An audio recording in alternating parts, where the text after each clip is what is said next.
ఆంధ్రప్రదేశ్ విభజన చట్టంలో పొందుపరిచినటువంటి సర్వ హక్కులను ఇటు తెలంగాణ ఇటు ఆంధ్రప్రదేశ్ అని చెప్పి 42:48 మాదిరిగా 62:48 మాదిరిగా డివైడ్ చేసే ఆస్తుల పంపకాన్ని కూడా విభజన చట్టంలో పొందుపరచడం జరిగింది.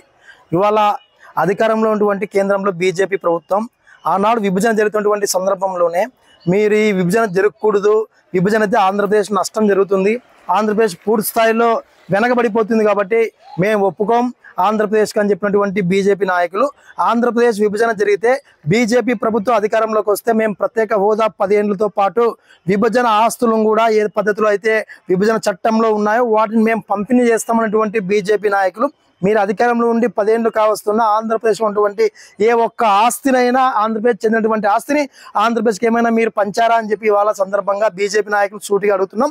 నిన్నటి రోజున రేవంత్ రెడ్డి గారు కూడా ఒక ప్రకటన చేయడం జరిగింది. ఏదైతే ఆంధ్ర కేటాయించినటువంటి భవనాలు కానీ అదేవిధంగా వాళ్ళకి సంబంధించినటువంటి అన్ని కూడా మేము స్వాధీనం చేసుకుంటాం అన్నటువంటి రేవంత్ రెడ్డి గారి మాటను మేము పూర్తిగా వ్యతిరేకిస్తున్నాం. ఎందుకంటే విభజన చట్టంలో 10 ఏళ్ల పాటు ఉమ్మడి ఆంధ్రప్రదేశ్కు రాజధాని హైదరాబాద్ అన్నటువంటి సంఘటన కూడా మీరు మర్చిపోయారా రేవంత్ రెడ్డి గారు అని అడుగుతున్నాం. అదే సందర్భంగా అక్కడున్న ఆస్తులు కూడా 62% ఆంధ్రప్రదేశ్ సంబంధించినటువంటి ఆస్తులు కూడా అక్కడ ఉన్నాయని చెప్పి సందర్భంగా తెలియజేస్తున్నాం. ఇప్పటికైనా రేవంత్ రెడ్డి గారు మీ ప్రభుత్వం అధికారంలో వచ్చింది సంతోషిస్తున్నాం. రేవంత్ రెడ్డి గారు ఆంధ్రప్రదేశ్ మీద కక్ష కట్టుకోకున్నట్టు బడుగు బలహీన వర్గాలకు అట్టడుగు వర్గాలకు ఉన్నటువంటి ఈ యొక్క ఆంధ్రప్రదేశ్ను ఆదుకోవాల్సినటువంటి బాధ్యత కేంద్రంతో పాటు ఇక్కడ ఆంధ్రప్రదేశ్ ఆస్తి మొత్తం కూడా యావత్ కూడా హైదరాబాద్లో ఇక్కడ తెలంగాణలో నిర్మితమైనటువంటి ఆస్తి ఉంది కాబట్టి ఆ ఆస్తిని కూడా మీరు కూడా ఆంధ్రప్రదేశ్కి ఇవ్వాలని చెప్పి సందర్భంగా తెలియజేస్తున్నాం. జూన్ 2న తెలంగాణలోని హైదరాబాదు ఆంధ్రప్రదేశ్కు ఉమ్మడి రాజధాని గడువు ముగియడంతో తెలంగాణ రాష్ట్ర ప్రభుత్వ ముఖ్యమంత్రి గౌరవనీయులు రేవంత్ రెడ్డి గారు ఏపీ భవనాలను స్వాధీనపరచుకోవాలని ఆదేశాలు జారీ చేయడాన్ని ఏపీ ప్రజల తరఫున మేము తీవ్రంగా వ్యతిరేకిస్తున్నాం. ఎందుకంటే విభజన చట్టంలోని హామీలు అమలు జరగకుండానే 10 ఏళ్ళు ఉమ్మడి రాష్ట్రాన్ని ఏపీ ప్రభుత్వం అనుభవించాల్సి ఉన్నప్పటికీ కూడా అనుభవించకుండా మమ్మల్ని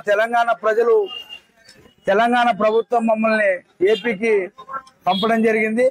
ఆ రోజు ఉమ్మడి ఆంధ్రప్రదేశ్ను ఏపీ నుంచి పరిపాలించిన ముఖ్యమంత్రులు సొంత రాష్ట్రంగా భావించి ఈరోజు వేల కోట్ల రూపాయల బడ్జెట్ ని మీకు మిగులు బడ్జెట్ గా ఇస్తే ఈరోజు మీరు చూపుతున్న కృతజ్ఞత ఏంటంటే మా భవనాలను స్వాధీనపరచుకోవడం. గతంలో కూడా స్వార్థ ప్రయోజనాల కోసమే రాష్ట్ర ముఖ్యమంత్రి వైఎస్ జగన్మోహన్ రెడ్డి గారు మరి ఏపీ భవనాలను తెలంగాణ ప్రభుత్వానికి కేసీఆర్ కు దారదత్తం చేసి ఈరోజు ఈ రాష్ట్ర ప్రజలను వంచారు.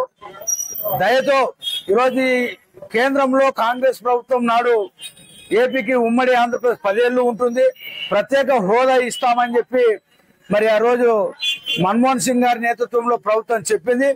రేవంత్ రెడ్డి గారు కూడా కాంగ్రెస్ ప్రభుత్వంలో ఉన్నారు కాబట్టి మాకు ప్రత్యేక హోదా వచ్చేంత వరకు మా ఏపీ భవనాలను కానీ ఏపీ ఆస్తులను 40% ఆస్తులను మాకే ఉంచాలని అందుకు కాపాడుకోవడం కోసం పార్టీలకు అతీతంగా ఈ రాష్ట్రంలో కూడా ఉద్యమిస్తామని మా నాయకుడు చంద్రబాబు నాయుడు ఎన్డీఏ ప్రభుత్వం ఈ రాష్ట్రంలో కొలువు తీరితే మా దృష్టి కూడా ఏపీ భవనాలను ఏపీ ఆస్తులను కాపాడుకోవడానికి తెలంగాణ ప్రభుత్వంపై పోరాటం చేస్తామని ఈ సందర్భంగా తెలియజేస్తున్నాం. తెలంగాణ ప్రభుత్వం సీఎం గారు రేవంత్ రెడ్డి గారు ఉమ్మడి ఆంధ్రప్రదేశ్ యొక్క ఆస్తులు తెలంగాణలో 2014 నుంచి మనకున్నాయి. అక్కడ వాటిని విభజన చేయడంలో కాంగ్రెస్ ప్రభుత్వం అయితేనేమి బీజేపీ ప్రభుత్వం అయితేనేమి చాలా నిర్లక్ష్యం చేసింది.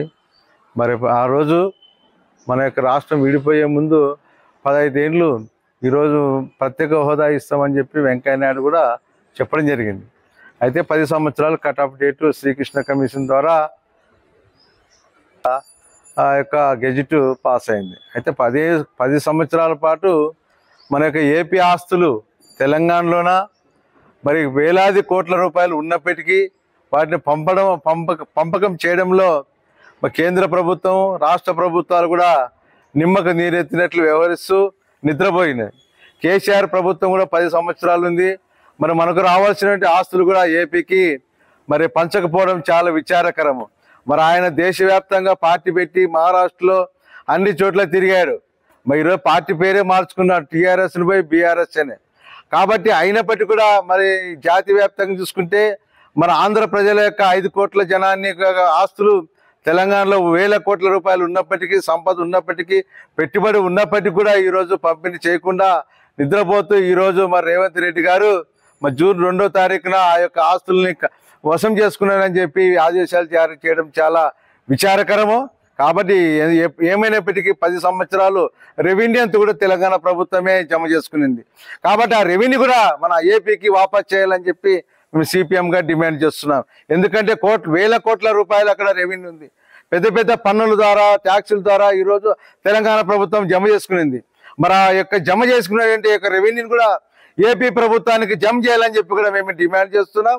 అయితే ఇప్పటికే మరి శ్రీకృష్ణ కమిషన్ అయితేనేమి, ప్రత్యేక హోదా విషయంలో ఏమైతే ఆ రోజు మన పెద్దలు కానీ ఆ కేంద్ర ప్రభుత్వం అని గెజిట్ ప్రకారము మరి మనకు ఏపీ ప్రజలకు ప్రత్యేక హోదా వచ్చేంత వరకు మరి తెలంగాణలో ఉన్నటువంటి ఆస్తులను ఏమాత్రం జోలికి పోకుండా రేవంత్ రెడ్డి గారు మరి ఎన్నో కథలు చెప్తున్నారు.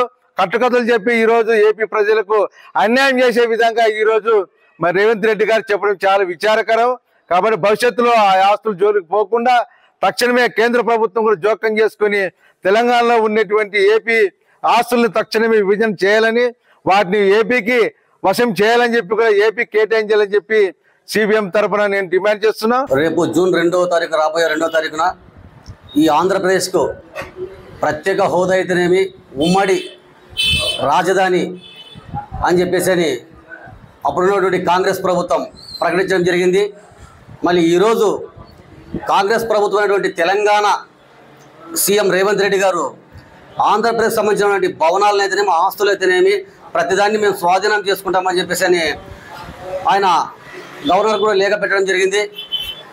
మరి ఆంధ్రప్రదేశ్లో ఉన్నటువంటి ప్రజలు ఈరోజు ఆ యొక్క భవనాలు అయితేనేమి, సంబంధించిన ఆస్తులు అయితేనేమి ఈ ఆంధ్రప్రదేశ్ ప్రభుత్వం వాటిని వాడుకోకుండా, అనుభవించుకోకుండా ఇప్పుడు ఉన్నటువంటి ప్రస్తుతం ఉన్నటువంటి జగన్మోహన్ రెడ్డి కేసీఆర్తో సంబంధాలు పెట్టుకొని వారి ఈ యొక్క ఆంధ్రప్రదేశ్ సంబంధించిన ఆస్తులన్నింటినీ కూడా వారికి దారదత్తం చేయడం జరిగింది.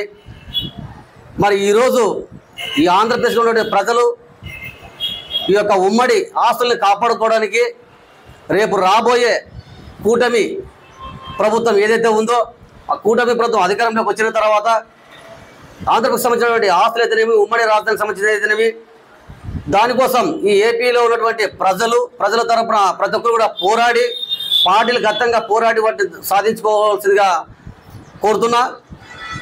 మరి రేవంత్ రెడ్డి గారు కాంగ్రెస్ ప్రభుత్వంలో ఉన్నటువంటి వ్యక్తే, ఆయన కూడా ప్రస్తుతం తెలంగాణ సీఎంగా ఉన్నటువంటి వ్యక్తి.